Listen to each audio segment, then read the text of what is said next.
Shalom in our Lord and Saviour Jesus Christ. और अभी हमने जो है परमेश्वर के पवित्र वचन से जो हिस्सा पढ़ा, निर्गमन की किताब और उसका 14 अध्याय और उसकी 10 आयत से लेकर के 14 आयत तक जो हमने पढ़ा, तो हम वहाँ पर क्या देखते हैं कि परमेश्वर के लोग जो 430 साल की गुलामी से आज़ाद होकर के जो है एक ऐसे मुल्क की ओर जा रहे हैं जो मुल्क देने का वायदा परमेश्वर ने उनके साथ किया था। दूध और शहद की नदियों वाला मुल्क, खुशहाली वाला मुल्क। और परमेश्वर ने जो है अपने लोगों को जो है 430 साल से वो मिस्र की गुलामी में थे, वहाँ से आज़ाद किया मूसा की अगुवाई के अंदर। और जब इन लोगों को मिस्र के बादशाह की कैद में से निकाल के ले आया, तब जब ये जा रहे हैं उस मुल्क की ओर जो मुल्क देने का वायदा परमेश्वर ने किया, खुशहाली का मुल्क, वो मुल्क जो है उस मुल्क के बीच में और मिस्र के बीच में लाल समंदर है। अब मिस्र का राजा इन गुलामों को छोड़ना नहीं चाहता, वो चाहता नहीं कि ये उस खुशहाल मुल्क में चले जाएं।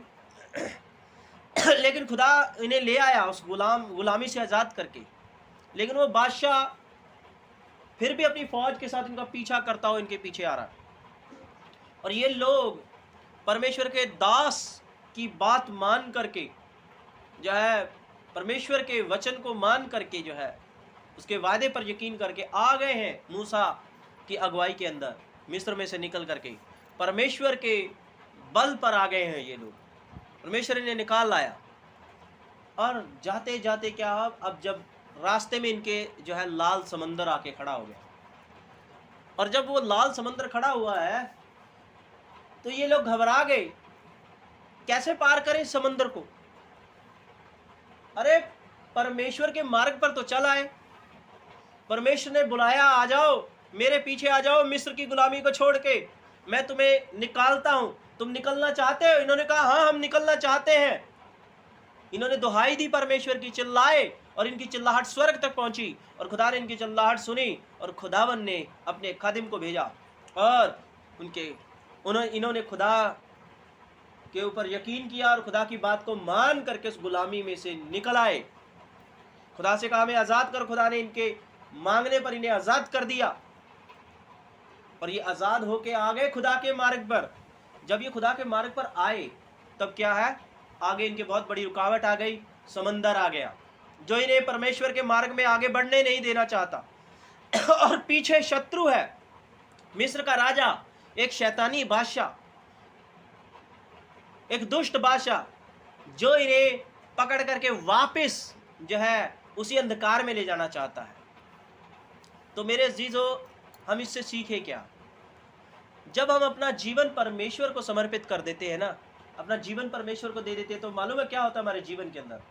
जब हम परमेश्वर के मार्ग पर आगे बढ़ना शुरू करते हैं, तब क्या होता है, हमारे आगे रुकावटें आती है, बड़ी बड़ी रुकावटें, चाहे वो बीमारी के रूप में है, चाहे वो जो है विरोध के रूप में है, वो किसी भी रूप में आ जाती हैं, चाहे वो किसी भी कष्ट के रूप में आ जाएंगी आपके सामने, चाहे वो फैमिली प्रॉब्लम के रूप में आ जाए, बच्चा बीमार है, एकदम कर्जा आ गया, घर में शांति नहीं आ रही है,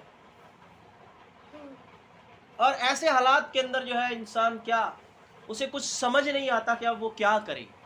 वो कहता है, एक विश्वासी कहता है मैं प्रभु के मार्ग पर तो आ गया, लेकिन अब मेरे हालात जो है ऐसे हो गए कि मुझे समझ नहीं आ रहा मैं क्या करूं, मेरा क्या होगा।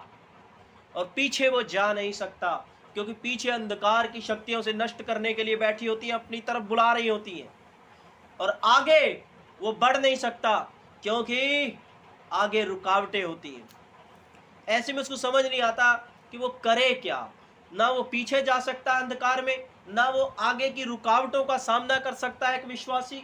वो करे तो करे क्या, उसे कुछ समझ नहीं आता। लेकिन मेरे अजीजों, यहाँ वचन हमें क्या सिखा रहा है? जब आपको, मुझको और एक विश्वासी को कुछ समझ ना आए कि वो कैसे पार होगा इन मुश्किलों से, कैसे पार होगा इन रुकावटों से, तो मालूम है एक ही काम करें, खुदा के ऊपर यकीन रखें। ऐसी परिस्थितियों के अंदर विश्वास करें कि परमेश्वर रास्ता बनाएगा। God will make a way, God will make a way. Where there seems to be no way, God will make a way. जब हमें कोई रास्ता नहीं दिखाई देता, तब ये विश्वास रखो कि परमेश्वर अब रास्ता हमारे लिए बनाएगा। अब परमेश्वर हमारे लिए रास्ता बनाएगा। तो परमेश्वर के लोग ऐसे ही फंस गए हैं। वो देख रहे हैं आगे लाल समंदर है, पीछे एक शैतानी बादशाह हमें पकड़ने के लिए वापस आ रहा है, उस अंधकार में ले जाने के लिए। अब रास्ता कैसे बनेगा, कैसे पार करेंगे? तब परमेश्वर का दास कहता है, मत डरो, मत डरो, और खड़े खड़े परमेश्वर के उद्धार के काम को अब देखो, उस पर भरोसा रखो, वो बनाएगा अब रास्ता तुम्हारे लिए। तुम खुद रास्ता नहीं बना सकते, अपने लिए तुम खुद रास्ता नहीं बना सकते, तुम खुद अपना छुटकारा नहीं कर सकते। अब खुदा के ऊपर विश्वास करो कि और उसके उद्धार के काम को खड़े खड़े देखो। और यहां पर क्या लिखा हुआ है?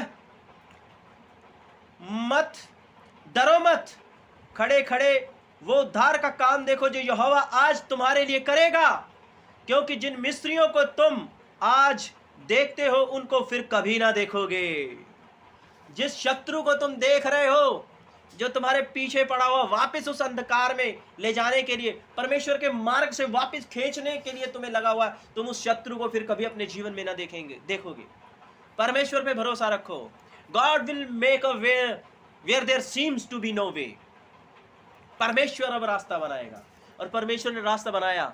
और देखो, परमेश्वर ने लाल समंदर के पानी को दो हिस्से कर दिया, दो भाग कर दिया, और उसमें से सूखी जमीन पैदा कर दी, और उस जमीन में से ये लोग समुंदर से पार हो गए। और जब ये पार हो गए, पीछे ही दुष्ट राजा की फौज भी आई, और जब उस फौज ने समुंदर के बीच में जो अपने घोड़ों और रथों के साथ जो है अपना प्रवेश किया, तो उसी वक्त दो हिस्से पानी एक हो गया, और सारी फौज जो है फना हो गई। तो मेरे अजीजों, God will make a way where there seems to be no way. परमेश्वर रास्ता बनाता है जब हमें कुछ समझ नहीं आता कि अब हम क्या करें। तो इसलिए परमेश्वर पे भरोसा रखो, परमेश्वर जो है सब कुछ अच्छा करेगा। कभी भी उम्मीद ना छोड़ो, उस खुदा के ऊपर भरोसा रखो, क्योंकि ये रुकावटें इसीलिए आती हैं हमें हमारे जीवन के अंदर कि हम परमेश्वर के मार्ग में आगे ना बढ़े।